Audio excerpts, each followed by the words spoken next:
Namaskar and welcome to yet another edition of Lok Sabha Television special series on disaster management. I am Charu Karthikeyan.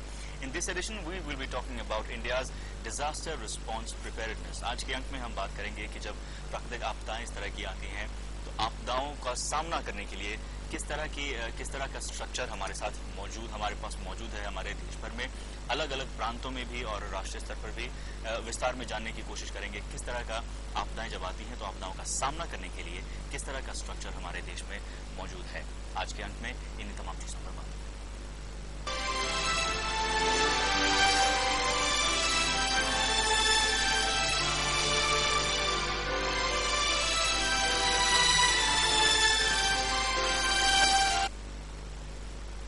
और आज studio में तीन बहुत ही खास मेहमान मेरे साथ मौजूद हैं जिनसे और विस्तार से मैं समझने की कोशिश करूंगा आज के मुद्दे के बारे में।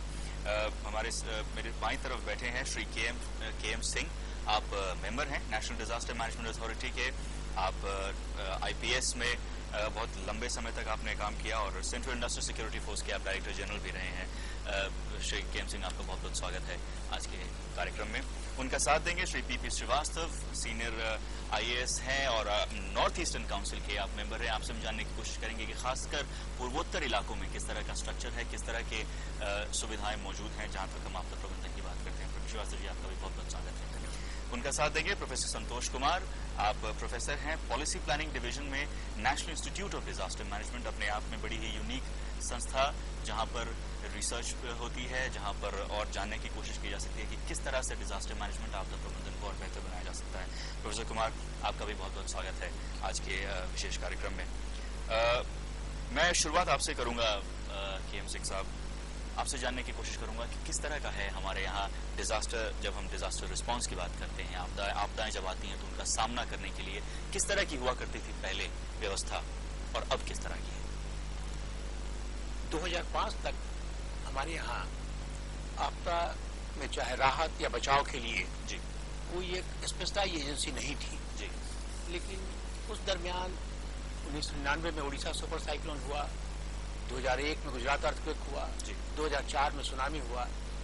इतनी ज्यादा जान माल की नुकसान हुई तो एक सोच आया कि इसके लिए तैयारी पूरी तरह से करनी जरूरी है, रेस्पॉन्स हमारा बहुत अच्छा होना चाहिए। तो 2005 में डिजास्टर मैनेजमेंट एक्ट बना, उसमें एक खास प्रावधान है नेशनल डिजास्टर रेस्पॉन्स फोर्स का, जो एक नेशनल लेवल पर स्पेशलिस्ट फोर्स है सिर्फ डिजास्टर के लिए। और ये फोर्स शुरू में 2006 में शुरू हुआ तो 8 बटालियन 8 लोकेशन पर पूरे देश में थे। बट उसी फ्लड के बाद 2008 में बड़ा अच्छा काम किया इन्होंने। फिर बिहार के मुख्यमंत्री, आंध्र प्रदेश के मुख्यमंत्री, उनके लिखने पर प्रधानमंत्री ने इसको और बढ़ाया और आज ये 10 बटालियन है देश के 10 इलाके में और अगले साल तक 12 बटालियन हो जाएगा। हर बटालियन में करीब 1150 लोग हैं। 1150 हर बटालियन। और एनडीआरएफ की स्पेशलिटी क्या है? एक तो ये फोर्स है, ये किसी भी तरह की नेचुरल डिजास्टर, अर्थक्वेक हो, फ्लड रेस्क्यू हो, लैंडस्लाइड हो, उसके अलावा केमिकल, बायोलॉजिकल, रेडियोलॉजिकल, न्यूक्लियर, हर तरह की डिजास्टर्स में ये प्रिपेयर्ड है। और एक सबसे बड़ी विशेषता ये है कि आज ये 11,500 की फोर्स जो है वो पूरी दुनिया में इस single largest dedicated disaster response force in the world. दुनिया के और किसी देश में इतना बड़ा डिजास्टर रेस्पॉन्स फोर्स ट्रेन नहीं है। और दो सबसे बड़ी बात जो इसमें है वो ये है कि जब भी कभी डिजास्टर होता था तो स्टेट सेंट्रल गवर्नमेंट को कहती थी और फिर सीआरपी या कोई आर्मी पहुंचने में काफी टाइम लगता था। आज ये बटालियन जो है स्टेट्स के टच में रहती है और जहां कोई डिजास्टर हुआ स्टेट गवर्नमेंट इस बटालियन को डायरेक्टली बोलती है, वो इमीडिएटली पहुंच जाते हैं without any loss of time, without any approval. Number 1। Number 2, बहुत सारी डिजास्टर है जैसे फ्लड है, साइक्लोन है, एडवांस वार्निंग होती है। एडवांस वार्निंग होने के बाद से स्टेट मांगे या न मांगे, लेकिन जहां आपदा होने वाले हैं वहां हमारी टीम जाके पहले प्री पोजीशन हो जाती है। और ये एनडीआरएफ ये ट्रेन एंड इक्विपमेंट, दोनों इनकी ट्रेनिंग इक्विपमेंट इंटरनेशनल स्टैंडर्ड की है। चलिए, तो आपने हमें बताया नेशनल डिजास्टर रिस्पांस फोर्स के बारे में, जो अपने आप में दुनिया में एक बड़ी ही नायाब, एक यूनिक फोर्स है। इतनी बड़ी फोर्स आपने बताया कि दुनिया में और कहीं नहीं है। देश में 10 अलग अलग लोकेशंस पर आपने बताया ये मौजूद है और स्ट्रैटेजिकली प्लेस है ये लोकेशंस, ताकि देश के किसी भी कोने में पहुंचने में कम से कम वक्त लगे। वल्नरेबिलिटी जहाँ वल्नरेबल एरिया है उसी अनुसार से इनका लोकेशन है जी, जिससे कि जो भी वल्नरेबल एरिया है जितना जल्दी पहुंच सके। जी, चलिए प्रोफेसर कुमार, मैं आपके पास अब आना चाहूंगा। कुछ इस फोर्स को किस तरह की ट्रेनिंग दी जाती है, किस तरह का सामान इन्हें मुहैया कराया जाता है जिससे कि इन्हें मदद मिले अपने ऑपरेशन में, कुछ इस बारे में? मैं इस बात से पूरी तरह से सहमति रखता हूँ, जैसे उन्होंने बताया श्री केम सिंह जी ने कि एक बड़ा ही यूनिक फोर्स है ये, और विश्व में कहीं ऐसा फोर्स का गठन नहीं हुआ है और हमारे देश में इसका गठन, इसकी आवश्यकता समझी गई और इसका गठन हुआ। महत्वपूर्ण बात है कभी भी किसी भी आपदा में रिस्पांस में समय की भूमिका, कि कितना जल्दी हम उस समय पे और स्पॉट पे डिजास्टर के साइट पे पहुंच के हम सर्च एंड रेस्क्यू करते हैं।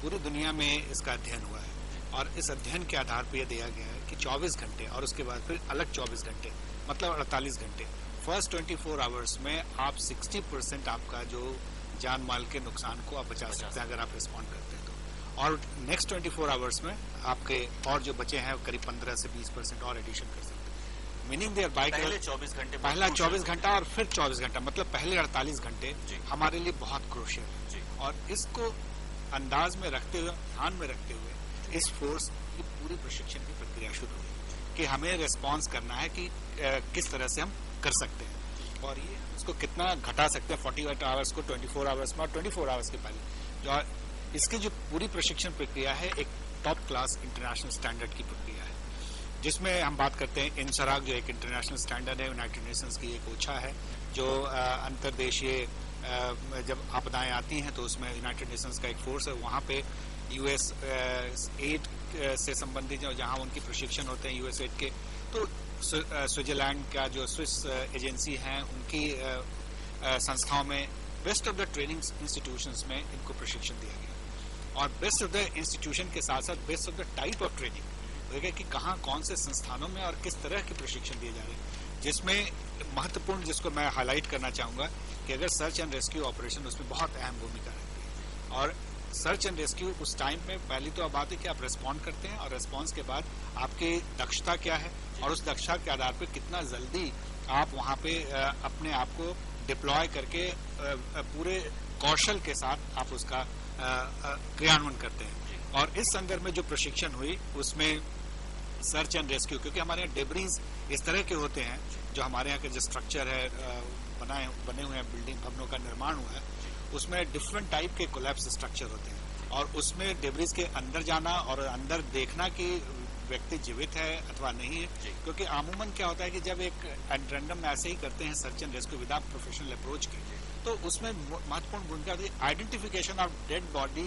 Identification of alive body with in the debris, उसको आइडेंटिफाई करके जीवित है कोई लेकिन पता नहीं लग पा रहा, तो उसके लिए इस तरह के इक्विपमेंट्स हैं इसमें कि किस तरह से हम उसमें जा सकते हैं, अंदर आइडेंटिफाई कर सकते हैं, उनकी वीडियो आप देख सकते हैं बाहर, तो इस तरह के पूरे ट्रेनिंग उनको दी गई, उसको डिप्लॉय करते हैं और उस तरह से फिर बात होती है कि प्रशिक्षण हुआ, कौशल का विकास हुआ। इस तरह के भी यंत्र हैं जो आइडेंटिफाई कर सकते हैं कि वहाँ कोई जीवित है या नहीं? बिल्कुल, उसके साथ साथ तो यंत्र भी जुड़ा हुआ कि एक तो कौशल का विकास हुआ और जब कौशल का दक्षता का निर्माण हो गया वहाँ पे हमारे फोर्स में, तो उसके बाद आवश्यकता पड़ती है क्या हमारे पास वैसे इक्विपमेंट हैं। हो सकता है कि अमेरिका में और स्विट्जरलैंड में हमने प्रशिक्षण प्राप्त किया, क्या हमारे पास वैसे इक्विपमेंट है? तो यहाँ पे बड़ी अच्छी बात है कि हमारे यहाँ 198 जो डिफरेंट टाइप के सर्च एंड रेस्क्यू ऑपरेशंस के जो इक्विपमेंट्स हैं उनको लाया गया और उसमें हमारे एनडीआरएफ को इक्विप किया गया। तो एक बड़ा अच्छा उदाहरण है कि पहले तो इसकी आवश्यकता समझी गई, फोर्स को वहां पहुंचाने के लिए प्री डिप्लॉयमेंट पोजीशनिंग की बात की गई, उसके बाद हमें दक्षता को कौशल के साथ उनको प्रशिक्षण दिया गया best of the institution of the world में। उसके बाद फिर जो डिप्लॉयमेंट हो रहे हैं उसके लिए प्रशिक्षण के साथ साथ इक्विपमेंट की व्यवस्था की। चलिए, तो और विस्तार में फिर और जानने की कोशिश करेंगे ट्रेनिंग और इक्विपमेंट के बारे में।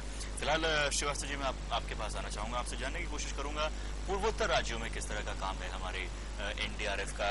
जहां तक मेरी जानकारी है एक लोकेशन गुवाहाटी में भी है, शायद वो इसी वजह से है ताकि पूर्वोत्तर राज्य, सारे के सारे पूर्वोत्तर राज्य जो है वो रीच में रहे एक बटालियन के या कम से कम अच्छी खासी एक रिस्पांस टीम के। किस तरह का काम है, किस तरह का रिस्पांस है एनडीआरएफ का पूर्वोत्तर राज्यों में? एनडीआरएफ ने एक नई भूमिका वहां पर शुरू कर दी है, क्योंकि हमारे यहाँ तो कम्युनिकेशन ऐसा है कि आप पहुंचना भी मुश्किल होता है।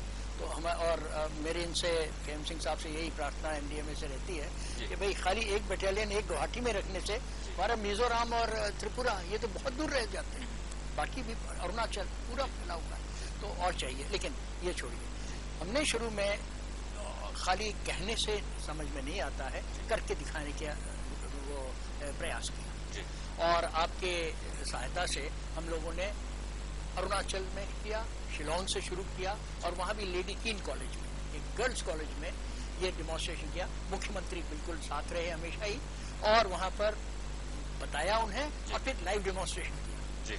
और वो लाइव डिमॉन्स्ट्रेशन ऐसा था, इतना बढ़िया था कि लोगों का, बच्चों का, स्पेशली स्टूडेंट्स का इतना उनके भाया कि वो सारे, अब हमारे पास एक क्लास पूरी उनकी जिन्होंने वहां देखा था, वो बड़े भारी वॉलंटियर बन गए हैं और वो बच्चों को और स्टूडेंट्स को ये सिखा रहे हैं। इतना बढ़िया इक्विपमेंट है कि कहीं कोलैप्स हो जाए तो अंदर कहाँ छिपे हुए हैं, बाहर से ही वो अंदाजा लगा लेते हैं कहाँ पर है। फिर साथ में कैनाइन भी इनके पास में एक यूनिट है, तो वो डॉग स्क्वाड आकर के और वो कहीं न कहीं से हमेशा पता लगा देता है।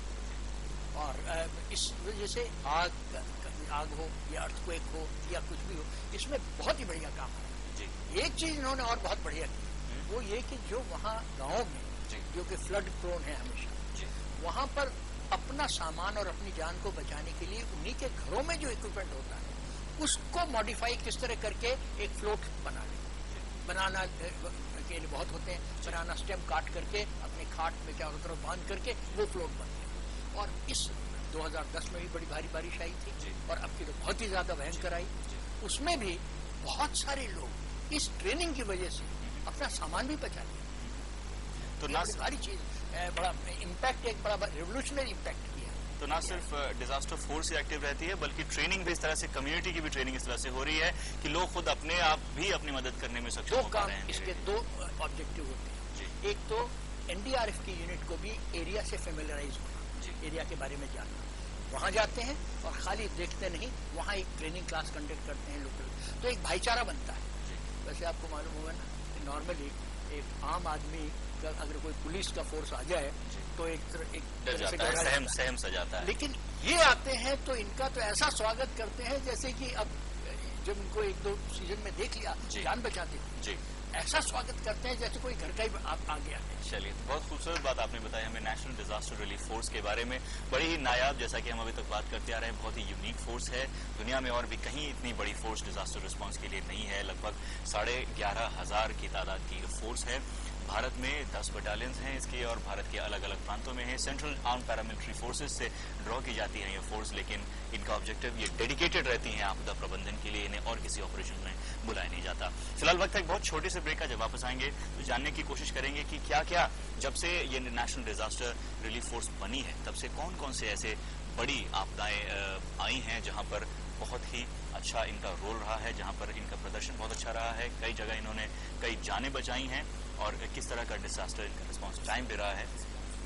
रिस्पांस फोर्स जानने की कोशिश करेंगे इसके बारे में और विस्तार में, कब कब ऐसा हुआ है। फिलहाल वक्त है एक बहुत छोटे से ब्रेक का, जल्द वापस आते हैं, जुड़े रहिए।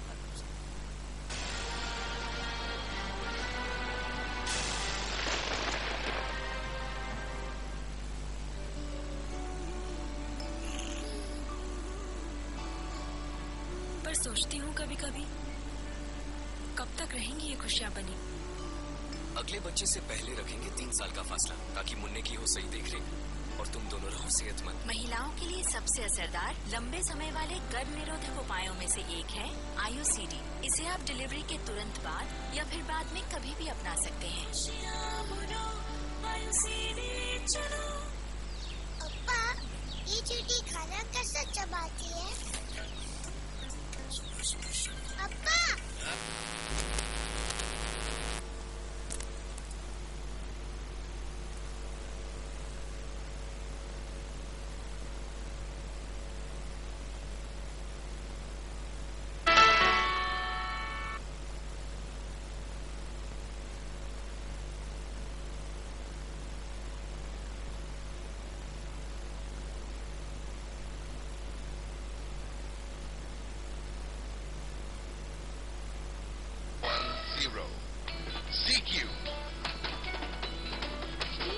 India's first edutainment channel. Available on channel number 510. सबने कहा वेट करना पड़ेगा हमें पूरी रात। वार्डन बोली नॉट एट ऑल, बस 2 मिनट की तो है बात। वाह, मेरी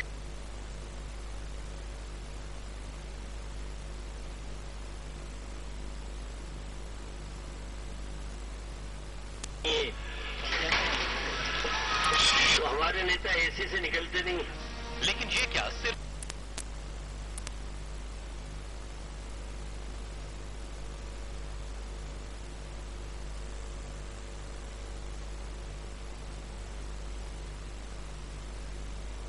कई प्राकृतिक आपदाएं हैं, कहाँ कहाँ कुछ जो आप बताना चाहेंगे इम्पोर्टेंट रोल रहा है एनडीआरएफ का रिस्पांस के लिहाज से?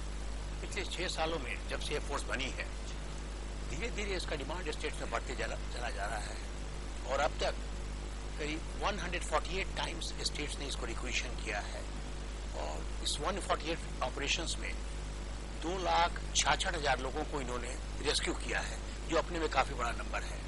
बट सबसे बड़ा जो एक हादसा हमारे सामने आया था वो 2008 में कोसी फ्लड था, जब कोसी बराज का बीच हो गया और पूरा एरिया पानी के अंदर 5 फीट, 6 फीट, 8 फीट, 10 फीट पानी के अंदर आ गया। उसमें इंडिया ने बहुत बढ़िया काम किया और जैसे जैसे पानी बढ़ते गया 10 दिन के अंदर 1 लाख से ऊपर लोगों को इन्होंने बचाव किया, बाहर निकाल लिया। अगर नहीं करते तो हजारों लोग मरते। तो कोसी फ्लड एक बहुत बड़ा हमारे लिए था। उसके अलावा अगर लकीली बहुत बड़ा अर्थक्वेक कोई नहीं हुआ है, लेकिन जो बिल्डिंग कोलैप्स हमारे यहाँ पूरे देश में मेट्रो सिटीज में बिल्डिंग इतनी कमजोर है, अपने आप गिर जाती है। एक मतलब मैं दूंगा कि 2010 जनवरी में बेलारी कर्नाटका में एक 6 स्टोरी बिल्डिंग कोलैप्स हो गई, करीब 50 आदमी अंदर दबे हुए थे। डिस्ट्रिक्ट एडमिनिस्ट्रेशन के पास कोई चारा नहीं था क्या करे उनके लिए। फिर उन्होंने एनडीआरएफ को बोला, हमारी टीम फ्लाई करके पुणे से गई वहां पर और उन्होंने 7 दिन ऑपरेशन किया। जो आपने सवाल पूछा था उसमें कि इनके पास इक्विपमेंट है, जहां उन्होंने लोकेट किया कि कहां कहां लाइव लोग कितने डीप अंदर हैं, उनसे ऑडियो वीडियो कॉन्टेक्ट एस्टेब्लिश करके 7 दिन के ऑपरेशन में 22 लोगों को जिंदा निकाला उन्होंने, जो अदरवाइज मर जाते। बाकी 27 डेड बॉडी भी निकाला। इसी तरह ट्रेन एक्सीडेंट्स, झारग्राम में ट्रेन एक्सीडेंट वेस्ट बंगाल में हुआ था, हमारी एनडीआरएफ टीम गई, काफी लोगों को क्रस्ट बॉगी के अंदर से निकाला। बट हमारा सबसे बड़ा जो एक एग्जाम्पल है हमारे लिए, पिछले साल जापान में जो earthquake, tsunami and then radiation leakage हुआ, उसमें एनडीआरएफ की टीम पहली बार विदेश गई और कई देशों की टीम आई थी। लेकिन मुझे बड़ा गर्व होता है कहने में कि एनडीआरएफ का टीम का परफॉर्मेंस बेस्ट रहा, क्योंकि यही एक फोर्स है जहां की लोग गए तो अर्थक्वेक के लिए थे, लेकिन chemical, biological, radiological, nuclear emergency के लिए भी वो लोग ट्रेन थे, इक्विप थे, तो अंत तक रहे और उसमें इतनी तारीफ हुई। लेकिन एक में सबसे बड़ा जो है, जापान सबसे best prepared country in the world है, लेकिन जापानीज प्राइम मिनिस्टर 9 महीने के बाद दिसंबर में दिल्ली आए और उन्होंने जो अपने स्पीच में, बिजनेसमैन स्पीच में जो पढ़ा, वो मैं पढ़ के सुनाना चाहूंगा। Quote, On March 11, an earthquake of unprecedented scale struck Japan's Tohoku region. On behalf of the Japanese people, I would like to express my sincere gratitude for the assistance we received from Indian people in all walks of life, including heroic efforts by the National Disaster Response Force of the Government of India. Under the leadership of Commandant Alok Awasthi, the 46 members of the force showed such outstanding discipline in their work that no one thought that it had been the force's first overseas operations ever since its creation. I imagine how hard it was for NDRF members coming from India to work under the bitter chill of Tohoku's blustery winds in late March. Despite such harsh conditions in Onagawa, severely damaged by tsunami, they listened to the needs of the local residents and worked painstakingly with their hands to search for victims' bodies and their belongings from piles of rubble more than 10 meters deep. Their dedication, wholeheartedness, and warm smiles touched the hearts of those who were grieved at the disaster and gave them immeasurable hope. This appreciation coming from the Prime Minister of the most well-prepared country in the world is a matter of great pride for, I think, not only NDRF, for all of us. मैं response में ये तो बड़े बड़े event बताया, अगर आप कहें तो मैं एक छोटा सा 1-2 इंसिडेंट और बताना चाहूंगा कि हर एक लाइफ का इम्पोर्टेंस होना चाहिए। 3 साल पहले की बात है। पुणे के पास एक बाबला रिवर है, वहां एक संडे को कुछ बच्चे पिकनिक में गए, अचानक फ्लैश फ्लड आया और कई बच्चे पानी के धार में आ गए। बाकी लोग तो निकल गए, एक बच्चा एक चट्टान के ऊपर जाके बड़े प्रिकेरियस कंडीशन में वहां बच गया, लेकिन वो कब स्लिप कर जाता कहना बड़ा मुश्किल था। लोगों ने कोशिश की, नाव वहां कोई नहीं पहुंच पा जा रही थी, हमारी एनडीआरएफ की नाव भी नहीं जा पा रही थी क्योंकि करंट बहुत हाई था। फिर एनडीआरएफ ने कहा लोकल एडमिनिस्ट्रेशन को कि अब एक ही उपाय, अगर हेलीकॉप्टर अरेंज कर दें तो बचा लेंगे। लकड़ी पुणे में हेलीकॉप्टर मिल गया, हमारे एनडीआरएफ के लोग गए, हेली सिदरिंग ऑपरेशन से उस बच्चे को बचा लिया। एक बच्चा बचा, लेकिन बहुत बड़ी बात है। एक दूसरा एग्जाम्पल मैं और देना चाहूंगा। हेली सिदरिंग की विशेष ट्रेनिंग मिलती है एनडीआरएफ। हेली सिदरिंग हमारे करीब 2000 लोग हेली सिदरिंग में ट्रेन है। और जैसे कि अर्थक्वेक हो गया, अर्थक्वेक पहाड़ी के पीछे दूसरी पहाड़ी, वहां अगर गांव गिर गया है, heli slithering is the only way when our people can reach there. Communication कुछ नहीं होता है और उनको इंजर्ड को लेके आएंगे। एक दूसरा छोटा सा एग्जाम्पल और देना चाहूंगा। 3 महीने की पहले की बात है, बिहार में गोपालगंज से सिवान एक बस जा रही थी, काफी जोर से आंधी तूफान आया और बस के ऊपर एक बरगद का पेड़, बड़ी एंट्री गिर गया और पूरा बस का डोर जैम हो गया और करीब 70-80 आदमी बस के नीचे अंदर दबे हुए, उनके बचने की कोई संभावना नहीं थी। डिस्ट्रिक्ट मजिस्ट्रेट ने principal secretary disaster management Patna को फोन किया। उन्होंने कहा कि लकीली एनडीआरएफ की टीम वहां है, उनको फोन खोला। कलेक्टर के अनुसार 15 मिनट के अंदर वो टीम वहां पहुंची एंड दे सेड कि in a professional manner within a few minutes, वो जानते थे कहाँ पैसेंजर्स नहीं है, वहां कटिंग करके इन ए वेरी प्रोफेशनल मैनर सभी इंजर्ड लोगों को निकाला। 7 आदमी पहले मर गए थे, बाकी लोगों को विद इन 15 मिनट निकाल के हॉस्पिटल भेज दिया, इतने लोग बच गए। तो इस तरह अगर डिजास्टर प्रिपेयर्डनेस हर जगह पर बहुत जरूरी है लोकल लेवल पर, क्योंकि कई बार जैसा कि आपने बताया जो लोकल प्रशासन होता है वो नहीं कर पाता है, तो उस वक्त शायद एनडीआरएफ की स्पेशलाइजेशन की जरूरत पड़ती है। प्रोफेसर कुमार, पिछले सेगमेंट में आपने ट्रेनिंग के बारे में बताया कि एनडीआरएफ को किस तरह की ट्रेनिंग मिलती है, लेकिन जैसा कि जिक्र किया था बहुत संक्षेप में श्रीवास्तव जी ने भी, एनडीआरएफ भी आगे ट्रेन करता है कम्युनिटी को, क्योंकि आपदा का सबसे पहला सामना कम्युनिटी से होता है। तो कम्युनिटी को किस तरह की ट्रेनिंग देती है एनडीआरएफ? बहुत अच्छा उदाहरण जो अपने श्रीवास्तव साहब ने भी दिया और केम सिंह जी ने भी दिया कि किस तरह से हमारे लोग एनडीआरएफ के लोग पहुंच रहे हैं और रेस्क्यू कर पा रहे हैं। और दूसरा जो है ये एनडीआरएफ कम्युनिटी का कॉन्फिडेंस गेन कर रहा है। ये बड़ी अच्छी थी। एक फेडरल फोर्स जो है वो हमारे स्टेट में जाके अगर काम करते हैं और उनका जो एक कॉन्फिडेंस कम्युनिटी का आ रहा है, एक बहुत खूबसूरत बात सामने आ रही है। महत्वपूर्ण बात यह है कि अगर जैसे मैंने पहले जिक्र किया था कि प्रशिक्षण इनको best of the places of the world में हो रहा है, या कंट्री में जहां दुनिया में जहां भी अच्छी ट्रेनिंग है उनको मिल रही है। और उससे भी ज्यादा खूबसूरत बात है कि उनकी जो प्रशिक्षण है सीधा गांव के लोगों तक पहुंच रहा है। जो स्किल वो डेवलप करके आ रहे हैं, जो गांव वालों को और जो एक्सपोजर है, रिस्क ज्यादा है जहां पे, वो उनको वो प्रशिक्षण और वो दक्षता वहां के गांव वालों को या वहां के रहने वाले को या जो स्थानीय नागरिक है उनको मिल रहा है। इसका एक सबसे बड़ा उदाहरण है 2 तरीके से। जरूरी नहीं कि उनके पास जो कम्युनिटी है, मैंने कहा था कि 24 आवर्स में और सबसे ज्यादा एक्सपोजर जो कम्युनिटी का होता है और वही सबसे पहला रिस्पॉन्डर होता है। और अगर उनकी दक्षता का विकास होता है और जिसमें एनडीआरएफ करें, और अभी तक जो अगर 2006 से लेके और 2012 का आंकड़ा लें तो करीब 20 लाख लोगों को प्रशिक्षण दिया है। हालांकि 20 लाख हमारे ऐसे देश में एक बहुत ही सूक्ष्म नंबर है, लेकिन अपने आप में एक बहुत बड़ा नंबर है। और ये जो प्रभाव हो रहा है और इंडिजिनस मटीरियल से, जैसे उन्होंने कहा श्रीवास्तव कि जो हमारे पास जो लोकल जो मटेरियल और चीजें अवेलेबल हैं उसको इस्तेमाल में लाते हुए जो एक नए एप्लीकेशन है और एक नई दक्षता जो विश्व के किसी भी लेवल पे दी जाती है उनको ट्रांसफर करने में सक्षम हो पाते हैं। तो एक सबसे बड़ी बात है, सुखद बात है, लेकिन वो ये एक प्रोसेस है। मैं कहता हूँ प्रशिक्षण हमेशा एक प्रोसेस है।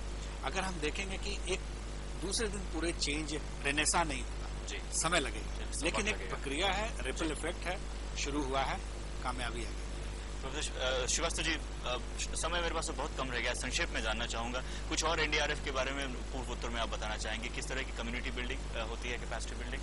76,000 लोगों को तो 76,500 डायरेक्टली इन्होंने कैपेसिटी बिल्डिंग की है कि किस तरीके की आपदा में क्या उन्हें करना चाहिए।